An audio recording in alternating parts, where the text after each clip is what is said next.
नमस्ते, आप देख रहे हैं न्यूज़ 18। मैं हूं हर्षित जोशी और मेरे साथ है हमारे वरिष्ठ सहयोगी यतेंद्र शर्मा, जो पॉलिटिकल एडिटर भी है। प्रधानमंत्री नरेंद्र मोदी ने संसद में कहा था हमें कोविड जैसी तैयारी करनी होगी। उसके बाद सोशल मीडिया पर कई मीम्स बन रहे हैं, कई पोस्ट वायरल हो रही, क्या फिर से लॉकडाउन लगने वाला है? आप ज़्यादा बेहतर बता पाएंगे क्या चल रहा है? हाँ बिल्कुल, लोकसभा में और फिर राज्यसभा में प्रधानमंत्री का स्टेटमेंट हुआ है। जो वैश्विक संकट है, पश्चिम एशिया में जो जिस तरह से संघर्ष और उसकी वजह से पूरे विश्व में जो तनाव उभरा है, उसके बाद प्रधानमंत्री ने बयान दिया कि देश की स्थिति क्या है, हम कैसे स्थितियों से निपट रहे हैं, क्या तैयारियां हैं, इसको लेकर कि लोगों में पैनिक ना हो।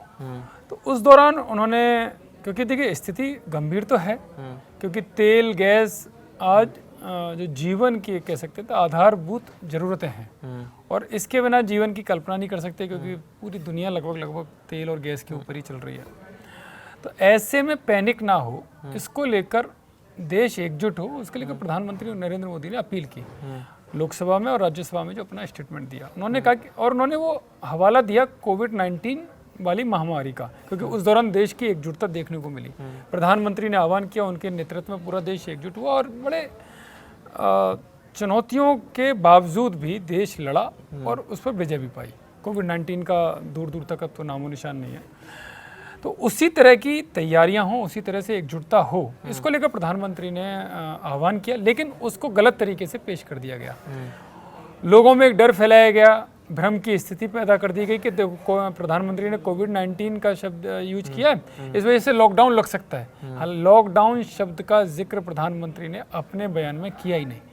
अगर राजनीतिक जानकारों की माने तो इसको जानबूझकर दूसरी दिशा देने का काम किया, जिससे लोगों में डर हो, और वो डर ऐसा फैला, वो ट्रेंड ऐसा हुआ, लॉकडाउन 2026 ये हैशटैग चला दिया गया और सोशल मीडिया पे वायरल हुआ। और वायरल होने की वजह से कई राज्यों के शहरों में आपने देखी होंगी, कई पेट्रोल पंपों पर लंबी लंबी लाइनें लग गई और गैस एजेंसी जो है एलपीजी, उसको लेकर लंबी लंबी लाइनें लग गई। लोग परेशान हो रहे हैं, कई दिन तक खड़े हैं। जबकि सच्चाई ये है, खुद प्रधानमंत्री नरेंद्र मोदी ने भी बोला कि कहीं किसी भी तरह की कोई कमी नहीं है, पर्याप्त भंडारण है। एक बात ये भी, आप पार्लियामेंट काफ़ी नज़दीक से कवर करते हैं। जब पीएम मोदी ने संसद में ये बयान दिया तो जो सांसद हैं उन लोगों का क्या कहना था? जो पार्लियामेंट के अंदर क्या हलचल मची थी? कुछ ऐसी बात हुई थी? देखिए पार्लियामेंट में अगर देखें, क्योंकि देखिए सांसदों को तो जब प्रधानमंत्री बयान दे रहे हैं और संसद में दे रहे हैं, तो एक रहता है कि संसद में जब भी ऑन रिकॉर्ड कुछ बोला जाता है तो वो झूठ नहीं होता, वो तथ्यों के साथ होता है।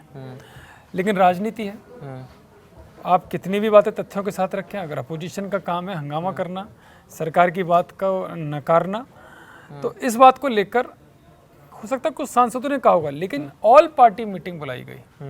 ऑल पार्टी मीटिंग इसी वजह से बुलाई गई। ऑल पार्टी मीटिंग का मतलब होता है कि संसद में जितने भी फ्लोर लीडर्स हैं अलग अलग राजनीतिक दलों के, जिनके सांसद कम से कम 5 जिस पार्टी के सांसद हैं, उन सबके प्रमुख नेताओं को बुलाया जाता है उस पार्टी में। हालांकि जिसका एक सांसद है, जिसमें असदुद्दीन ओवैसी हैं, उनको भी बुलाया गया था, क्योंकि देश की एकजुटता का मामला था। ऐसे में सभी के पास सही मैसेज जाए, सही जानकारी जाए, इसको लेकर सरकार की तरफ से ऑल पार्टी मीटिंग बुलाई गई और उसमें जितने भी सवाल विपक्ष के नेताओं ने किए, सरकार ने सिलसिलेवार तरीके से जवाब दिया। और जब मीटिंग के बाद विपक्ष के नेता निकले तो किसी ने भी सरकार का विरोध नहीं किया, वो उन सवालों से संतुष्ट नजर आए। तो पीठ पीछे कोई क्या कहता है और ऑन रिकॉर्ड क्या कहता है, दोनों में अंतर है। तो ऑन रिकॉर्ड विपक्ष सरकार के साथ खड़ा हुआ था नजर आया, और जो सरकार ने आंकड़े पेश किए वो उसको सही लगे, यानी कि ऑन रिकॉर्ड। ठीक है, जिस तरह से पीएम मोदी ने अभी मुख्यमंत्रियों की बैठक भी ली है, तो उसके अंदर एक कहा गया कि हमें टीम इंडिया बनकर काम करना है, ताकि देश के अंदर जो सप्लाई चेन है वो बाधित ना हो, लोगों को खाने पीने का सामान, पेट्रोल, डीजल वो सुविधाजनक रूप से मिलता रहे। ये बैठक हुई थी कल। इस पर क्या कहना है कि क्या सभी मिलकर जो टीम इंडिया बनकर जो काम करना है, लेकिन उसको क्या है गलत दिशा में कि लॉकडाउन लगने वाला है, क्या होगा, त्राहिमाम जो कह रहे हैं ना, इसी वजह से देखिए मैंने ये कहा ना, जो तथ्य हैं तथ्यों के हिसाब से, और खुद चाहे वित्त मंत्री निर्मला सीतारमण हो, पेट्रोलियम मंत्री हरदीप पुरी हो, साफ तौर पर कहा है, और प्रधानमंत्री की तरफ से भी बयान है कि कोई भी लॉकडाउन नहीं लगने वाला। जो ये भ्रम फैला रहे हैं, अफवाह फैला रहे हैं, उनसे सावधान रहने की जरूरत है। यानी कि सोशल मीडिया पर जिस तरह से अफवाहों का बाजार गर्म है, उससे बचना चाहिए, और सरकार के जो फैक्ट चेक या एक तरह से सरकार के जो बयान आ रहे हैं उन पर विश्वास करना चाहिए, क्योंकि सरकार वो लोग चला रहे हैं। तो अगर सरकार पर भी विश्वास नहीं करेंगे तो कैसे काम चलेगा? कहीं कोई ऐसी अप्रिय घटना की कोई स्थिति है कि कहीं गैस खत्म हो गया हो, ये स्थिति वहीं पैदा हो रही है जहां जरूरत एक सिलेंडर की है, लेकिन लोगों को 2-2, 3-3 सिलेंडर अपने यहाँ स्टॉकेज करने की जरूरत है, या कहीं कुछ इस स्थिति का फायदा उठाने की कोशिश डीलर ने की, तो उन डीलर के खिलाफ भी सरकार सख्त है और कड़े एक्शन लेने की बात है। जहाँ तक आपने मुख्यमंत्री की मीटिंग की बात की है, टीम इंडिया की बात की है, ये इस देश की लोकतंत्र की खूबसूरती है कि अलग अलग विचारधाराओं के, अलग अलग पार्टियों की सत्ता अलग अलग राज्यों में है।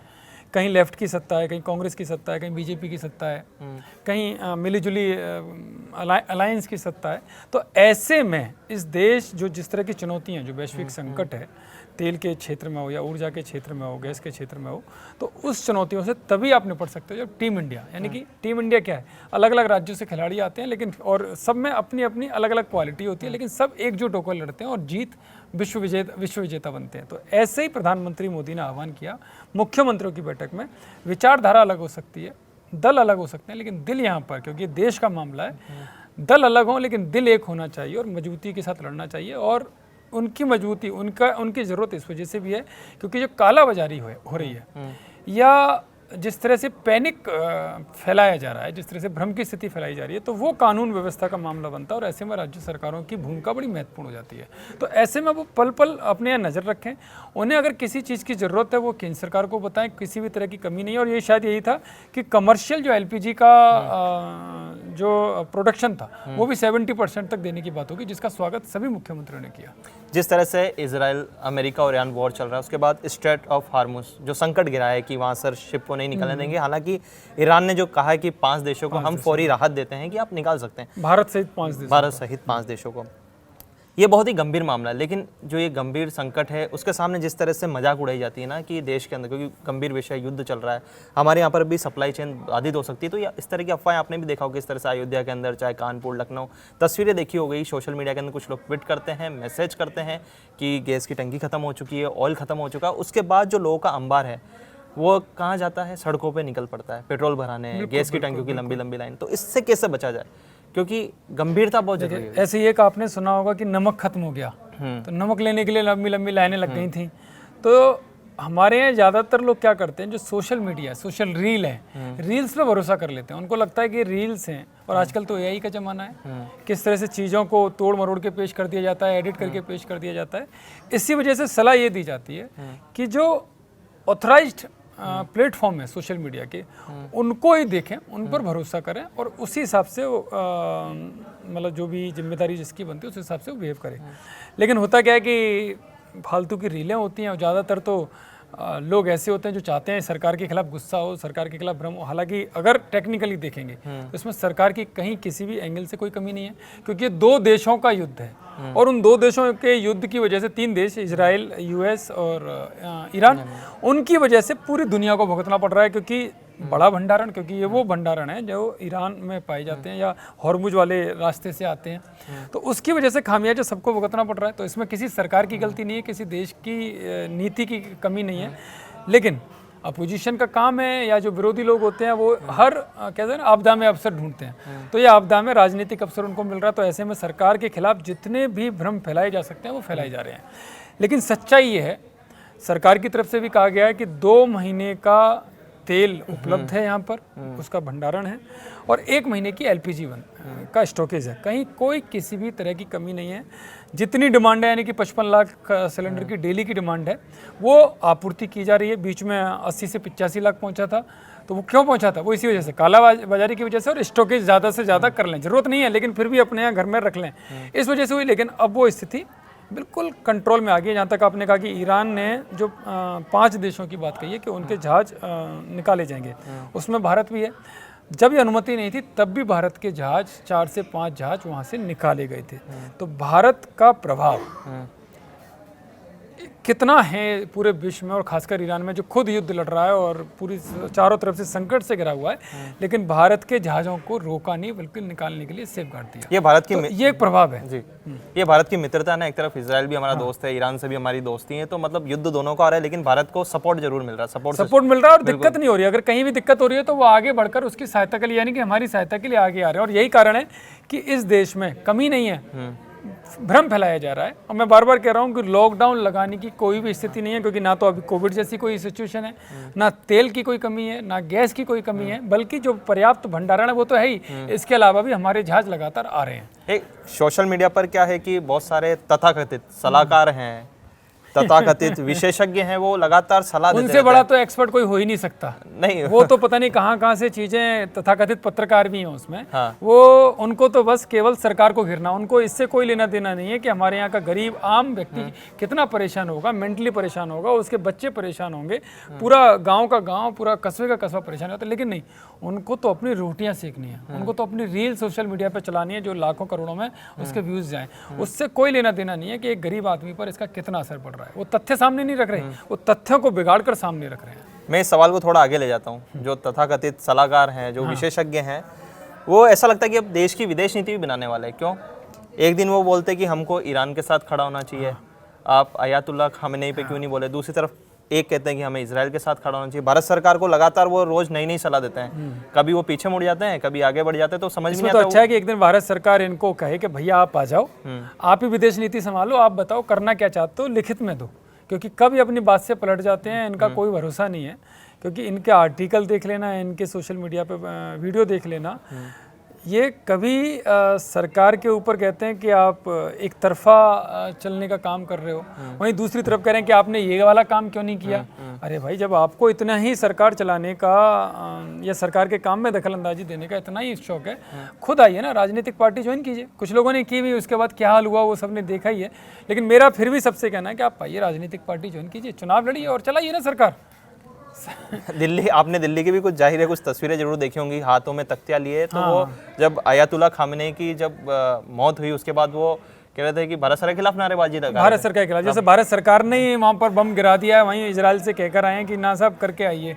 मतलब गजब लोग। और वो दो देशों की लड़ाई अपने देश में, वो आंदोलन भी करते हैं, उसके बाद कहते हैं कि भारत को इस युद्ध में कूद जाना चाहिए, ईरान के साथ चाहिए। इस तरह का, मतलब पहले खिलाफत भी कर रहे हैं भारत सरकार की, कह रहे हैं कि भारत युद्ध में क्यों नहीं कूद रहा है। वही जो है ना, नाच ना जाने आंगन टेढ़ा वाली बात है कि कहीं का ईंट कहीं का रोड़ा, और भानुमति ने वो कनवा जोड़ा, वो वाली बात है ना कि कैसे भी करके सरकार को घेरना है। मैंने कहा ना, आम आदमी पर कितना फर्क पड़ेगा, इन्हें कोई लेना देना नहीं है। इनको तो बस सरकार के खिलाफ कुछ भी लिखना है, कुछ भी बोलना है, वो करना है। पश्चिम एशिया जो संकट है, उस पर भारत सरकार की कितनी पैनी निगाह है, वो क्या तैयारी करी? आप जाहिर है आप ज़्यादा करीब रहते हैं उनके, तो आप बताइए कुछ। देखिए, तैयारियों से आप समझ सकते हो। पहले तो अगर सरकार कहीं कुछ गलत कर रही है तो उसकी आलोचना होनी चाहिए। बिल्कुल मैं क्लियर कर रहा हूँ, ये नहीं कि सरकार के खिलाफ जाना कोई गलत काम है, बिल्कुल गलत काम नहीं है। ये लोकतंत्र की खूबसूरती है।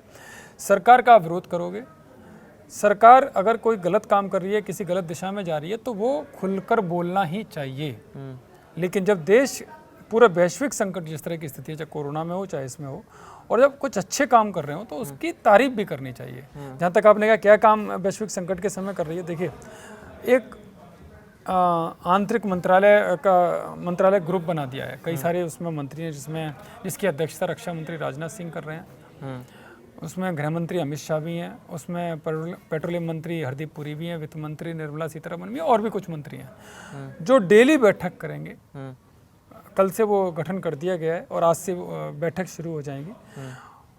किस चीज़ की कमी है, क्या चीज़ चाहिए, किस तरह से काम करना है, राज्यों के साथ कोऑर्डिनेशन कैसे करना है, कहीं कोई कमी किसी राज्य में तो नहीं है, तेल गैस या यहाँ तक कि यूरिया की किसानों को भी दिक्कत ना हो। इन सब की समीक्षा, इन सब का रिव्यू वो कमेटी करेगी। और डेली ये सारे सीनियर मिनिस्टर डेली बैठेंगे, डेली एक एक चीज़ पर नज़र रखेंगे, हर मंत्रालय से रिपोर्ट मांगेंगे, हर अधिकारी जो विभाग के जो बड़े अधिकारी हैं उन सबसे रिपोर्ट मांगेंगे और वो सही से काम करें, इसको लेकर भी वो कोऑर्डिनेशन का काम करेंगे।